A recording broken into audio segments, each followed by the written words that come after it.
एक सूफी की जिंदगी में आम आदमी के लिए क्या पैगाम है?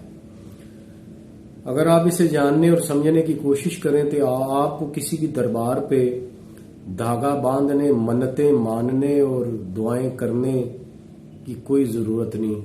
आप यकीन जाने कि आप किसी भी सूफी की जिंदगी से फैज याब हो सकते हैं। अल्हम्दुलिल्लाह रब्बिल आलमीन और रहमान और रहीम अल्लाहुम्मा सल्ली अला मुहम्मद व अला आलि मुहम्मद।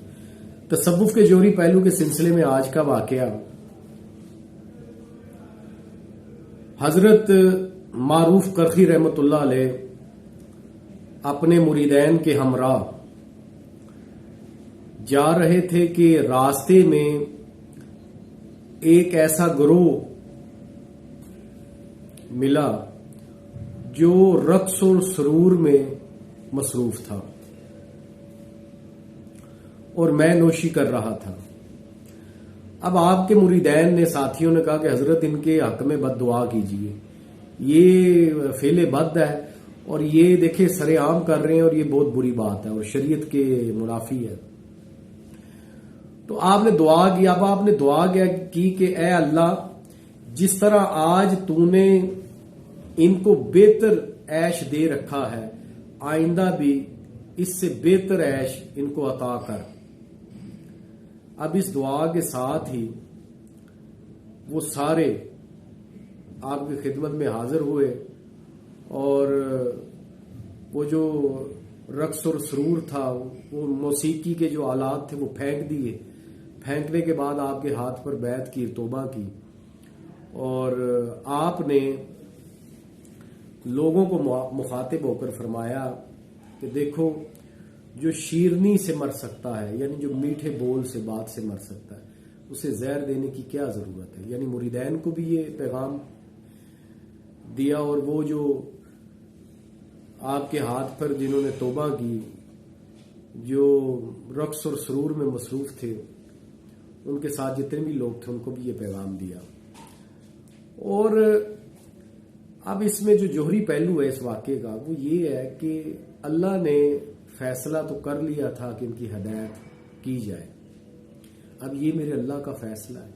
अल्लाह जिसको चाहे, जब चाहे, जिस हाल में चाहे कबूल कर ले, हदायत दे दे।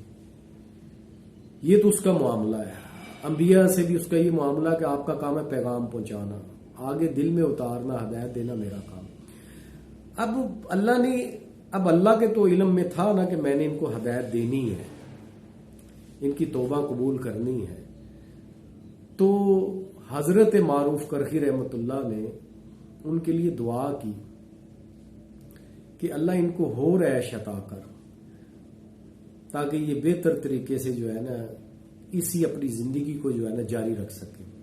अब मुरीदों ने तो ये कहा कि हजरत बद्दुआ कीजिए, लेकिन अल्लाह फैसला कर चुका था कि मैंने इनको हदायत देनी है। तो हजरत मारूफ करखी रहमतुल्लाह की जो दुआ थी वो अल्लाह के फैसले के मुताबिक, जो अल्लाह पहले फैसला कर चुका था, वो कबूल हुई और उन्होंने आपके हाथ पर तौबा की। तो यही इस वाक़े का जोहरी पहलू है कि जब ये तय है कि हदायत अल्लाह के पास है, लेकिन आपको चाहिए कि आप अपने मामलात जो है मखलूक के साथ बाहैसियत इंसान ठीक रखें। और यही सूफिया का वस्फ था। जैसे भी थे, गुनाहगार थे, जिस कैटेगरी के भी लोग आपकी खिदमत में आते थे, आप उनके साथ अच्छा सलूक ही किया करते थे और कभी किसी को बुरा कलमा ना कहते और ना किसी को बद्दुआ देते। तो मुरीदों को भी ये मैसेज दिया कि जो कुछ भी है, जैसे भी है, जिस हाल में भी है, बद्दुआ नहीं करनी चाहिए। अब अल्लाह ने तो तय कर लिया था, उन्होंने अब देख भी लिया कि आपने दुआ की कि यही जिंदगी जो है, इनकी ऐश व इशरत जो है इसी तरह जारी रख। लेकिन जब उन्होंने ये दुआ सुनी, कलमात सुने, कबूलियत का वक्त था, तो अल्लाह ने उनको हदायत दे दी। तो ये अल्लाह और उसके बंदे का मामला है।